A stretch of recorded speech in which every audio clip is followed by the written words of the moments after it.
یہ کہتے ہیں کہ جی supreme court governor state bank کو براہ راست نہیں کہہ سکتی کیونکہ وہ خود مختار ادارہ ہے، تو پھر یہ ان کو گورنر اسٹیٹ بینک کو کیسے بلا سکتے ہیں؟ صرف گورنر اسٹیٹ بینک کو نہیں بلایا گیا، اٹارنی جنرل کو بلایا گیا ہے اور آڈیٹر جنرل کو بھی خصوصی طور پہ اجلاس میں شرکت کی دعوت دی گئی ہے۔ اس کے علاوہ وزیر تجارت سید نوید قمر کو بھی دعوت نامہ جاری کیا گیا ہے۔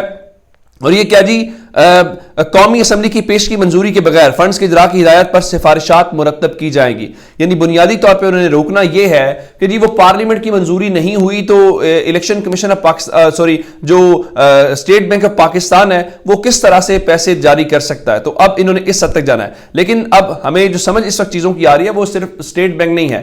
اب سے تھوڑی دیر پہلے رانا ثناءاللہ نے ایک بات کی ہے۔ وہ رانا ثناءاللہ کیا بات کر رہے ہیں؟ وہ کہہ رہے ہیں جی یہ جتنا مرضی زور لگا لیں 14 مئی کو الیکشن نہیں ہوں گے، اسی نگران حکومتوں کے تحت الیکشن اکٹھے ہوں گے اور اسی سال ہوں گے، جس میں وہ واضح انداز میں بتا رہے ہیں عمران خان کو کہ آپ زور لگاتے رہیں، الیکشن روک رہے ہیں ہم، فنڈز مسئلہ نہیں ہے، سیکیورٹی مسئلہ نہیں ہے، اور ہم کیوں روک رہے ہیں؟ ہمیں کہیں اور سے سپورٹ ہے۔ ہم دیکھا ہم نے پارلیمنٹ میں کون آیا تھا، آپ نے دیکھا وہ پریس ریلیز وہاں سے کیا جاری ہوئی۔ تو اب سوال یہ پیدا ہوتا ہے کہ زور کس بات کا؟ یہ آئین کا تقاضا ہے، کوئی زور لگائے یا نہ لگائے، اس کے اوپر تو کوئی ڈیبیٹ ہے ہی نہیں۔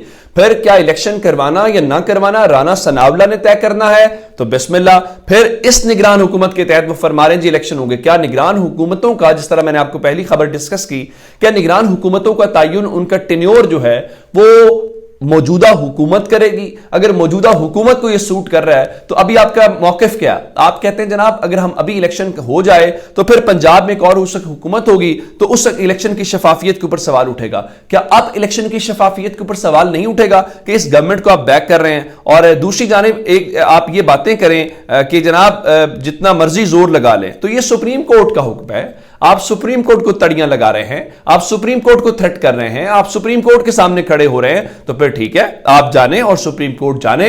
سپریم کورٹ اگر اس کے پاس اتھارٹی ہے تو وہ کروا لے گی، اگر آپ روک سکتے ہیں تو آپ روک لیجئے گا۔ اور رہی بات کہ اس سال الیکشن ہوں گے، آپ پھر اگر آپ کو اتنا ہی ہے تو پھر تحریک انصاف کے ساتھ آپ کو مذاکرات کرنے کی بھی ضرورت نہیں ہے۔ اور پھر ایک اور بات ہے، الیکشن روک کے اگر آپ کی مقبولیت بڑھ رہی ہے بہت اچھی بات ہے، آپ مقبولیت اپنی بڑھا لیجئے۔ اگلے چند مہینوں میں اگر آپ سمجھتے ہیں کہ آپ تحریک انصاف کو یا عمران خان کو کاؤنٹر کر سکتے ہیں تو ایک مہینہ الیکشن اور جو آپ نے مائنڈ بنایا ہوا ہے اس سے اور آگے لے جائیں، لیکن ایسا ہوتا دکھائی نہیں دیتا۔ اب اگلی خبر سنیے ذرا۔ راجہ پرویز اشرف، ان سب کو میں کہتا ہوں کہ یہ پیپلز پارٹی والے بھی یہ بھاشن دیتے ہیں، یہ تقریریں کرتے ہیں جس میں رضا ربانی صاحب اور یہ سارے اب یہ سب ایکسپوز ہو گئے ہیں۔ ایک سوال، ون لائنر، کیا الیکشن 90 روز میں ہونا چاہیے کہ نہیں ہونا چاہیے؟ باقی ساری کہانیاں ہیں، یہ سب اس کے اوپر۔ اب ذرا دیکھیے پرویز اشرف کیا کہہ رہے ہیں، سپریم کورٹ پارلیمان میں مداخلت کرے گی تو ان کی حدود میں بھی تجاوز ہوگا۔ تو کہہ رہے جی آپ نے یہ کیا تو اس کا مطلب یہ ہوگا کہ ہم عدالت کی ڈومین کے اندر جائیں گے۔ کیوں جائیں گے؟ اس لیے جائیں گے کیونکہ ہم نے ان فیصلوں کو نہیں، وہ کہتے ہیں جی اگر آپ نے پارلیمنٹ کی سپریمیسی کو نہیں ماننا تو پھر آپ یہ الیکشن کا ڈھونگ بھی ختم کر دیں۔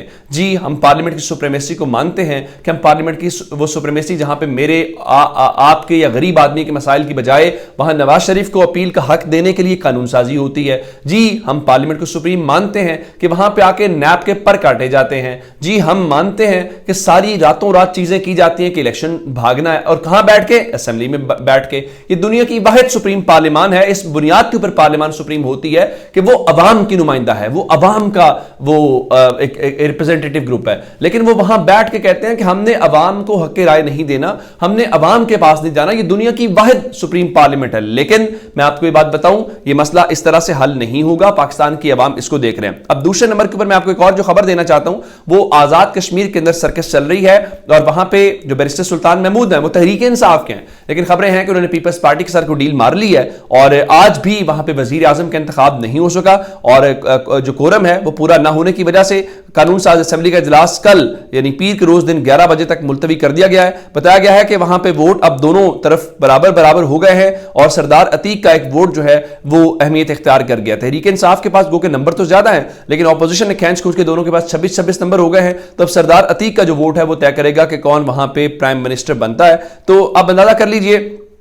کہ وہاں پہ اکثریت کس کی ہے، اور اکثریت توڑ کے کس کو دی جا رہی ہے۔ وہ جو عمران خان کہتے ہیں کہ لندن پلان ہے، یہ ہے پاکستان کی سیاست کا حال، اور پھر کہتے ہیں کہ پارلیمنٹ یہاں پہ سپریم ہے۔ اپنا بہت سارا خیال رکھیے گا، خدا حافظ۔